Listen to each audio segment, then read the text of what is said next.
ఉపరాష్ట్రపతి అభ్యర్థుల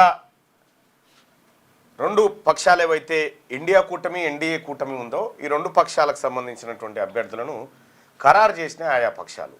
జగదీష్ ధన్ఖడ్ అర్ధాంతర రాజీనామాతోటి ఏర్పడ్డటువంటి ఖాళీని భర్తీ చేయడం కోసం ఎన్నికల సంఘం నోటిఫికేషన్ విడుదల చేసింది. అందులో భాగంగా ఇండియా కూటమి నుంచి రెడ్డి సామాజిక వర్గానికి సంబంధించినటువంటి బి సుదర్శన్ రెడ్డిని, అలాగే ఎన్డీఏ కూటమి నుంచి బీసీ సామాజిక వర్గానికి సంబంధించినటువంటి రాధాకృష్ణన్ను ఎంపిక చేయడం జరిగింది. అసలు వీళ్ళిద్దరెవరు ఎవరు బీసీలు ఏం ఆలోచించాలి దీంట్లో? నిన్న ముఖ్యమంత్రి గారు ప్రెస్ మీట్ పెట్టి తెలుగు రాష్ట్రాలన్నీ ఏకం కావాలి, తెలుగువాడి ఆత్మగౌరవం అన్ని పార్టీలు అనేటువంటి మాట చెప్పిండు. అసలు సుదర్శన్ రెడ్డి గారు ఈ బీసీలకు చేసింది ఏంది? సుదర్శన్ రెడ్డి గారి అభ్యర్థిత్వాన్ని ఇండియా కూటమి ఖరారు చేసినటువంటి నేపథ్యంలో రాహుల్ గాంధీ గారు చెప్తున్నటువంటి జిత్నే ఇస్సేదారి ఉత్నే బాగేదారి అనేటువంటి మాటలకు ఎంతవరకు అర్థం వచ్చింది, ఎంతవరకు సామాజిక న్యాయం అమలు పాటిస్తూ ఉన్నది అంటే ఈ అన్ని అంశాలు కూడా ఒకసారి చర్చ పెట్టుకుందాం. క్లియర్గా జస్టిస్ బి సుదర్శన్ గారు, జస్టిస్ బి అంటే బాలకృష్ణ సుదర్శన్ గారు, సుదర్శన్ రెడ్డి, ఆయన రెడ్డి సామాజిక వర్గానికి సంబంధించినటువంటి వ్యక్తి. ఉస్మానియా యూనివర్సిటీలో లా చేసిండు, హైకోర్టులో ప్రభుత్వ న్యాయవాదిగా వాదించిండు, ఆ తర్వాత హైకోర్టు జడ్జిగా అయిండు, ఆ తర్వాత సుప్రీంకోర్టుకు ఎలివేట్ అయిండు. సో ఆయన కొలీజియంలో కూడా పనిచేసిండు.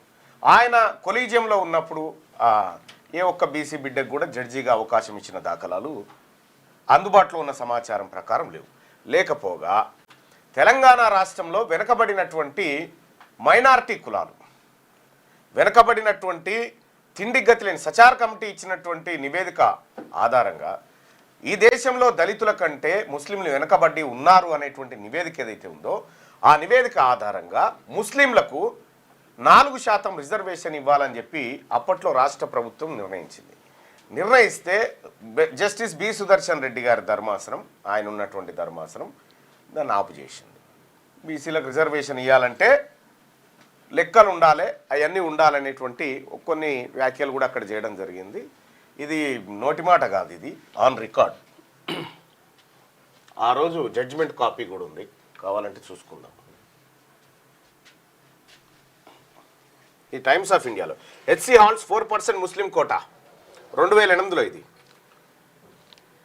ఏపీ హైకోర్టులో ఇది జరిగింది. దీంట్లో ఒక ధర్మాసనం ఉంది, ఆ ధర్మాసనంలో వీళ్ళందరూ ఉన్నారు. అంటే బీసీల రిజర్వేషన్ విషయం, బీసీలకు మంచి జరుగుతుంది అనేటువంటి మాటను ముఖ్యమంత్రి గారు చెప్తా ఉన్నారు కదా, అందుకోసం అని చెప్పి ఇక్కడ ఒక్కసారి మనం ఎవరి వైపు నిలబడాలి, తెలంగాణ రాష్ట్రంలో లేకపోతే ఉమ్మడి ఏపీలో ఉన్నటువంటి ఎంపీలంతా సరే, దీంట్లో రాజ్యసభ లోక్సభ ఎంపీలకు మాత్రమే అవకాశం ఉంటుంది, ఓటేసేటువంటి అవకాశం ఎమ్మెల్యేలకు ఉండదు. ఒకవేళ నాకు కనుక అవకాశం ఉంటే నా ఓటు బీసీ బిడ్డకి వేస్తుంటే, నేను రాధాకృష్ణన్కి వేస్తుంటే, ఏదన్నా పార్టీ కానీ ఏదన్నా పార్టీ ఎందుకు వేస్తుంటే అనంటే, అరే పెన్ ఏమైందా,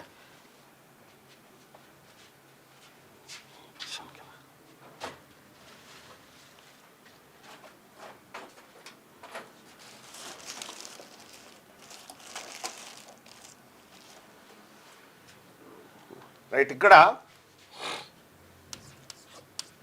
ఎన్డీఏ అభ్యర్థి, తర్వాత ఇండియా అభ్యర్థి. ఇక్కడ ఎన్డీఏ అభ్యర్థి రాధాకృష్ణన్, ఇక్కడ బి సుదర్శన్ రెడ్డి.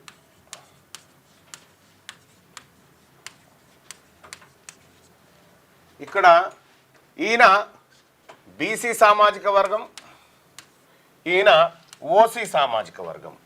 ఈయన మన ద్రవిడ బిడ్డనే, అంటే దక్కన్ పీఠభూమికి సంబంధించి దక్షిణ భారతదేశమే. ఈయన మన ద్రవిడనే అంతే. ఈయన తెలుగు, ఆయన తమిళ్. ఈయన తమిళనాడు,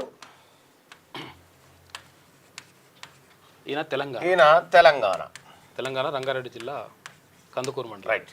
ఇక్కడ ఇది వీళ్ళకి సంబంధించినటువంటి చిన్న నేపథ్యం. ఇక్కడ రాధాకృష్ణన్ గారు భారతీయ జనతా పార్టీ తమిళనాడు అధ్యక్షుడిగా ఉన్నప్పుడు బీసీలలో చైతన్యం తీసుకురావడం కోసం బీసీ ఎస్సీల్లో పరివర్తన రావాలి, వాళ్ళు ఆత్మగౌరవంతో బతకాలని రథయాత్ర చేసినటువంటి వ్యక్తి రాధాకృష్ణన్ గారు.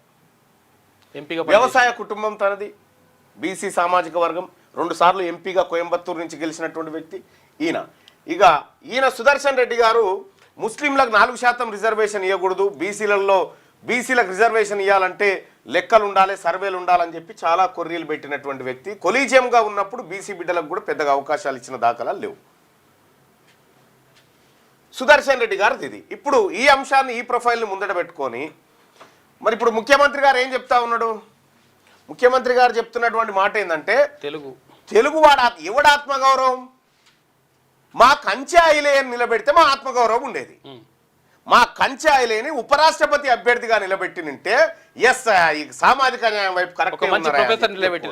ఇక రెండోది ఏంటంటే ఈ సుదర్శన్ రెడ్డికి మొన్న ఈ కులగణన చేసిరు కదా, ఈ కులగణన రిపోర్ట్ ఆయనకి ఇచ్చి ఆయన చైర్మన్ చేసి స్వతంత్ర కమిటీ అని చెప్పేసి ఆయన చైర్మన్ చేసి దిక్కుమాలిన కమిటీ, అది 4 గిక్కుంటుంది కూడా పనికిరాదు ఆ రిపోర్టు.